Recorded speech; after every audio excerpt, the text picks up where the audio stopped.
ব্রহ্মজ্ঞানের মানে কি? সকলে এক হয়ে যাওয়া। ব্রহ্মজ্ঞানের এই মানে আজ পর্যন্ত কেউ জানে না।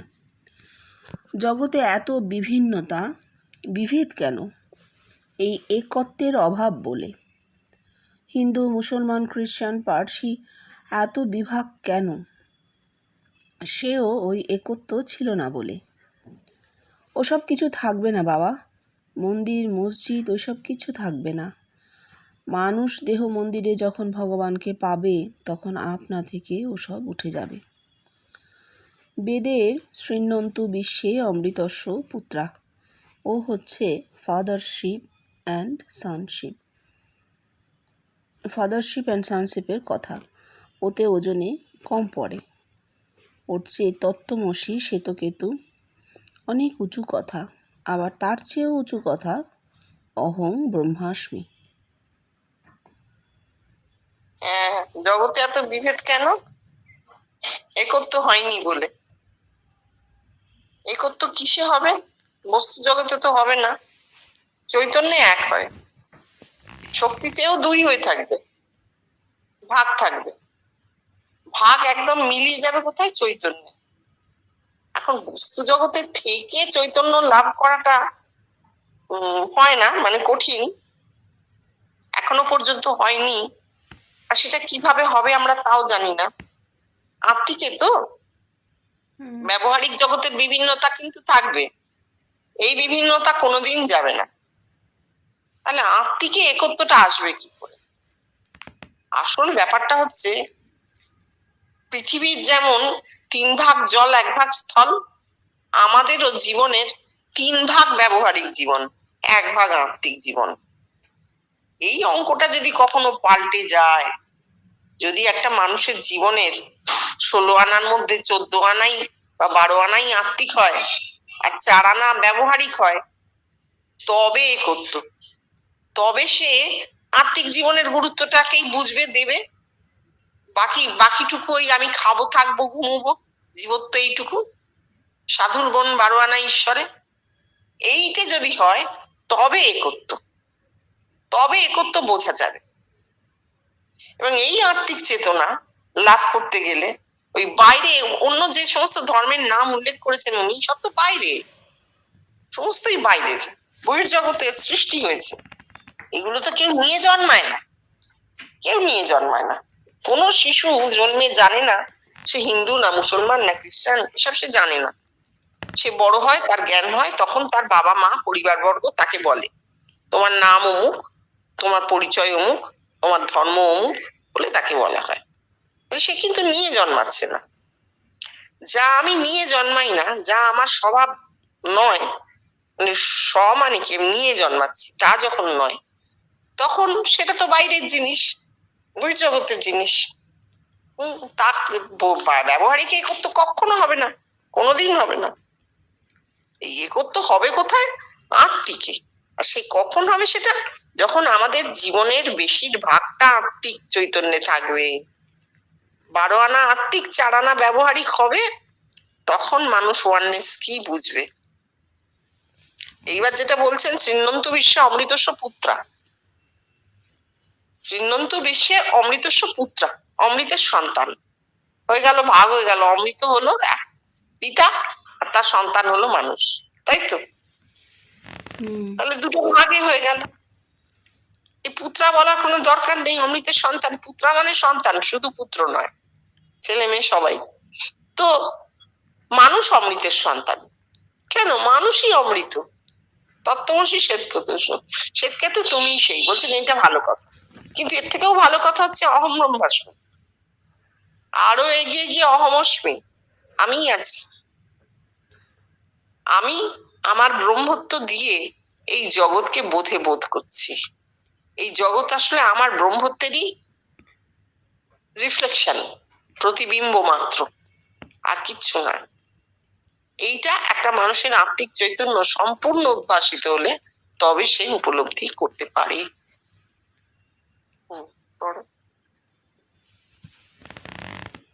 ধর্মজগতের কথা বোঝাতে গিয়ে কেউ যখন আর এগিয়ে যেতে পারছে না, তখন সে নিয়মের দোহাই পারে। লিটারেচারেও নাট্যকার ও সাহিত্যিকরা ঠিক এই রকম টেকনিকের আশ্রয় নেয়। রাশিয়ান রাইটার টুরগেনেভের একটা বই পড়েছিলুম। দুটি বন্ধুর একজন খুব ইন্টেলিজেন্ট, ব্যাঙ কেটে পরীক্ষা করে দেখে। অর্থাৎ লেখক বোঝাতে চাইছে যে তার সায়েন্টিফিক ব্রেইন।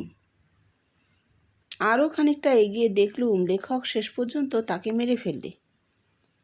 অর্থাৎ সেই ছেলেটির ব্রেইনে এত প্রোগ্রেসিভ চেঞ্জ দেখানো হয়েছে যে তার আর অ্যাডজাস্টমেন্ট করা গেল না, তাই তাকে মেরে ফেলা হলো।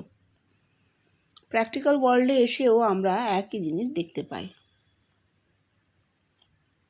আফগান কিং আমানুল্লাহ তো ভালোই করেছিলেন, তবুও প্রজারা তাকে মানতে চাইল না। কেন? অর্থাৎ তার ব্রেনের এত চেঞ্জ তারা সহ্য করতে পারল না। ধর্মতত্ত্বের কথা বোঝাতে গিয়েও ঠিক এই রকম আর্টের আশ্রয় নেয়। যখনই আর বোঝাতে পারছে না, তখনই নির্গুণ ব্রহ্মের কথা বলে কাটাতে চেষ্টা করে। কিন্তু নির্গুণ ব্রহ্মের কোনো কথাই যে বলা চলে না, নির্গুণের সঙ্গে আলাপ চলে না। নির্গুণ মানে হচ্ছে ইনফাইনাইট, অনন্ত, অপ্রকাশিত অনন্ত। আমাদের মাথার ব্রেনের যে অংশটা অপ্রকাশিত অনন্ত, অনন্ত মাথাতেই আছে এবং সেটা অপ্রকাশিত। তো অপ্রকাশিত অংশ নিয়ে কথা বলবো কি করে আমরা? যতটুকু নির্গুণ থেকে সগুণ খুব সুন্দর বোঝা যায় যে যখন আমার ছেলেটা হয়নি তখন সে কোথায় ছিল? কোথাও তো ছিল। তারপর একদিন ছেলে জন্মালো, সগুণে এলো। আমাদেরও তাই, আমরাও তাই। যখন জন্মাইনি কোথাও তো ছিলাম, নির্গুণে ছিলাম। তারপর জন্মালাম, সগুণে এলাম। আজকে 29শে নভেম্বর, কাল 30শে নভেম্বর। আজকে কিন্তু কালকের দিনটা আমরা দেখতে পাচ্ছি না, আমরা শুধু তারিখটা জানি, কাল 30শে নভেম্বর শনিবার। নির্গুণে আছে। কালকের দিন সকাল হবে, আমরা দেখতে পাবো 30শে নভেম্বর সগুণে এলো, প্রকাশিত হলো। তাহলে যা প্রকাশিত হয়নি তাকে নিয়ে তো কথা বলা চলে না, আলাপ চলে না। এবার যেটা উনি বলছেন যে মানুষ মেলাতে গিয়ে পারে না, সে যখন ওই অপ্রকাশিত অংশটাকে নিয়ে নাড়াচাড়া করতে যায় এবং কিছুই পায় না, দেখতে পায় না, তখন সে কি করে? সে একটা অ্যাডজাস্টমেন্ট করে নেয়, একটা কম্প্রোমাইজ করে নেয়। সৃষ্টি তো করে ফেলেছে। একজন খুব ইন্টেলিজেন্ট লোক, একজন কম বুদ্ধিওয়ালা, মানে মোটামুটি সাধারণ আমাদের মতন স্বাভাবিক বুদ্ধিওয়ালা লোক। এবার যে ইন্টেলিজেন্ট যাকে সৃষ্টি করেছে, যে অনেক এগিয়ে ভাবে, যে অনেক এগিয়ে, যার ভাবনার জগৎটা খুলে গেছে, যার চেতনা অনেকটা এগোনো, তাকে কি করে জগতে রাখবে? পারবে না, তাকে মেরে ফেললো। এইটার সব থেকে বড় উদাহরণ তো আমরা অবতারদের দিয়ে দেখতে পাই। যারা এসেছেন, নিজের সময় থেকে অনেকটা এগিয়ে বেঁচেছেন, জগতে সেসব কথা বলে গেছেন, তাদেরকে মানুষ কি করেছে? শাস্তি দিয়েছে, মেরে ফেলেছে। অর্থাৎ জগতের সঙ্গে অ্যাডজাস্টমেন্ট হচ্ছে না। জগৎ যেখানে দাঁড়িয়ে তা থেকে অনেকটা এগিয়ে কথা বলা হচ্ছে। বাস্তব জগৎ আমি বলছি, এই জাগ্রত জগতের কথা। অনন্তে যে জগৎ তার কথা বলছি না। যে জগৎ আত্মার মধ্যে, যে জগৎ দেখা হয়, বিশ্বরূপ দর্শনে দেখা হয়, সে জগতের কথা বলছি না। কারণ তার মধ্যে অতীত, বর্তমান, ভবিষ্যৎ সব আছে। আমাদের কাছে বর্তমান ছাড়া আর কিছু নেই। আমরা অতীতকেও বেশি জানি না, আমরা অতীতকেও খুব বেশি জানি না, কিছু দূর অব্দি জানি। লেখাপড়া করে জানাকে জানা বলে না, নিজের ভেতরে জানাকে জানা বলে, সেটাও আমরা খুব বেশি জানি না। আর ভবিষ্যৎ তো জানিই না। তাহলে এইটুকু জানার মধ্যে আর যখন বর্তমানে দাঁড়িয়ে আছি, আমরা কি হচ্ছি? স্ট্যাটিক হয়ে যাচ্ছি। আমাদের গতি নেই, কিন্তু চিন্তা গতি পাচ্ছে না। তখন এই ধরনের অদ্ভুত অদ্ভুত অ্যাডজাস্টমেন্ট করতে হচ্ছে, কম্প্রোমাইজ করতে হচ্ছে, মেরে ফেলতে হচ্ছে। লোকটাকে মেরে ফেল, দরকার নেই, এর বেশি আর এগোবে না, মেরে ফেল। আবার যখন আর্ট বোঝাতে গিয়ে বোঝানো যাচ্ছে না, তখন বলা হচ্ছে ও নির্গুণ, এটা বোঝা যাবে। নির্গুণ ব্রহ্ম। অর্থাৎ আমি জানি না, এটা মানুষ বলতে পারে না। এটাই তো বলতে হবে, যেটা আমি জানি না, এটা আমার জ্ঞানের বাইরে। তারপর বলো। ঠাকুর ঠাকুর বলছেন, মনই কখনো কখনো গুরু হয়, কিন্তু এতে গোলমাল থাকতে পারে। ঠাকুরের মন তো গুরু হলো। মায়ের কাছে চললেন অধর সেনের চাকরির কথা বলতে। মা বললেন হয়ে যাবে, কিন্তু অধর সেনের সেই চাকরি হলো না। তখন ঠাকুর বললেন, মহামায়া রাজ্যে বড় হিজিবিজি। ঠাকুরের শুদ্ধ মনে গোলমাল কেন? আর আমার গুরু কে বাবা? আগমে আমার গুরু ঠাকুর শ্রী রামকৃষ্ণ। সে কথা অস্বীকার করবার কোনো উপায় নেই। তিনিই আমাকে ভগবান দর্শন করিয়ে দিয়েছেন। তারপর অবশ্য তাকে কখনো কখনো দেখেছি, কিন্তু দেহের একটা না একটা খুঁত নিয়ে তিনি দেখা দিয়েছেন। নিগমে আমার গুরুকে বল দেখি। আমার গুরু তোরা। হ্যাঁ রে, তোরা। তোরা যদি না আসতিস, আমি তো আমার আনন্দ নিয়ে বোম হয়ে থাকতুম। তোরা এলি, বললি যে তোরা আমাকে দেখিস, তবেই তো জিনিসটা জোর ধরলো। আমার তো অভাবমুখ চৈতন্য নিয়েই জন্ম। আমি তো কিছু ধরতে পারতুম না। তোরাই আমাকে জ্ঞান দান করেছিস, তাই তোরাই আমার গুরু। হ্যাঁ, ঠাকুর বলছেন মনই গুরু হয়। গোলমাল, মন তো গুরু হলো, ওই অদর্শনের চাকরি। আচ্ছা, মন যখন গুরু হয় সেটা তো শুদ্ধ মন। শুদ্ধ মন, শুদ্ধ বুদ্ধি, শুদ্ধ আত্মা এক। সচ্চিদানন্দ গুরুর কথা হচ্ছে। মন যখন গুরু, তখন সেটি সচ্চিদানন্দ গুরু। সেই গুরুর একটিই কাজ, আত্মা সাক্ষাৎকার করিয়ে দেওয়া। কিন্তু ঠাকুর অধর্ষণের চাকরির জন্য মাকে বলতে গেলেন, সেই মন আর শুদ্ধ মন এক নয়। অধর্ষণের চাকরি তো ব্যবহারিক জীবনের একটা চাহিদা, কামনা মাত্র। কিন্তু ঠাকুর অত্যন্ত সরল মানুষ ছিলেন, যে যা চায় পাক। মাকে বলেছেন। মার কোথায়? মন্দিরে তো নেই। মা তো নিজেই তো মা, তার দেহটাই তো মা। তিনি দেহের কাছে শক্তি চাইলেন, নিজের দেহের কাছে শক্তি চাইলেন, যে শক্তিতে অদর্শনের চাকরিটা হয়। কার্যক্ষেত্রে দেখা গেল হলো না। মানে শুদ্ধ মন নয় ওটা। ঠাকুর বললেন ওই হিজিবিজি। হ্যাঁ, অবশ্যই ব্যবহারিক ওগুলো খাটে না। শুদ্ধ মন সচ্চিদানন্দ গুরু, তিনি আত্মা সাক্ষাৎকার করাবেন, আর কিছু না। এইবার একটা বড় কথা বলেছেন, আগমে অবশ্যই ঠাকুর তাঁর গুরু। তিনি বারবার বলছেন ঠাকুর আমার মাথার মণি। কেন? ঠাকুরের সমস্ত সাধন তার দেহে বর্তে ছিল। তার তো দেহের সাধন পূর্ণভাবে হয়েছে। 24 বছর 8 মাস বয়সে যখন আত্মা সাক্ষাৎকার হলো, পূর্ণ আগম হয়ে গেল। এরপর আত্মার মধ্যে জগৎ, জগৎ সব বীজবৎ, বীজ স্বপ্নবৎ, স্বপ্ন লয় হয়ে গেল। নিগম নামতে শুরু করলো। নিগম যে হলো, তার প্রমাণ উনি কোথায় পেলেন? সচ্চিদানন্দ গুরু আত্মা সাক্ষাৎকার করিয়ে দিয়ে আত্মায় লীন হয়ে যান। ঠাকুরের ভূমিকা শেষ। আত্মা সাক্ষাৎকার, আগম কমপ্লিট, পূর্ণভাবে হলো দেহে। ঠাকুর আত্মা সাক্ষাৎকার করিয়ে আত্মার মধ্যে লীন হয়ে গেলেন। ঠাকুরের ভূমিকা কিন্তু শেষ। তাহলে নিগম যে ওনার হলো, তার গুরু কে? কে বলবে নিগম হয়েছে? গুরু কি করে? বলে দেন। গুরুর ভূমিকা কি? বলে দেন যে তো এইটা হয়েছে, এটা হবে, এটা হবে, এই এই আত্মা, এই ভগবান, এই ভগবান দর্শন। গুরু বলে দেন। তাহলে ওনাকে নিগমে কে বলেছে যে তুমি ব্রহ্ম, তুমি ব্রহ্ম, তুমি ব্রহ্ম? এই আমি বলছি তুমি ব্রহ্ম, আমি তোমায় দেখেছি, আমি বলছি তুমি ব্রহ্ম।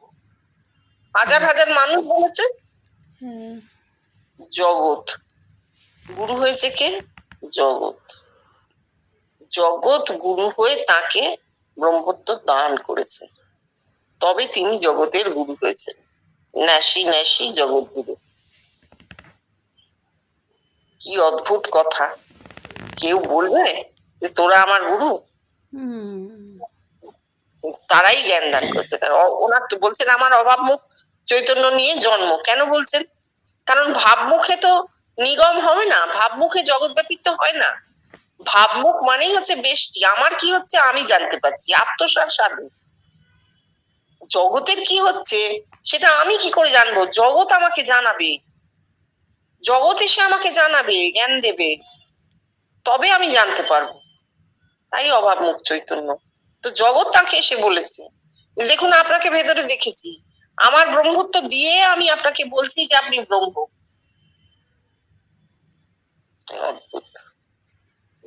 তারপর বলো। পঞ্চভূত আশ্রয় করার আগে তোরা আমাতেই ছিলি, তোরা জন্মাসনি, আমিই জন্মেছি। হ্যাঁ,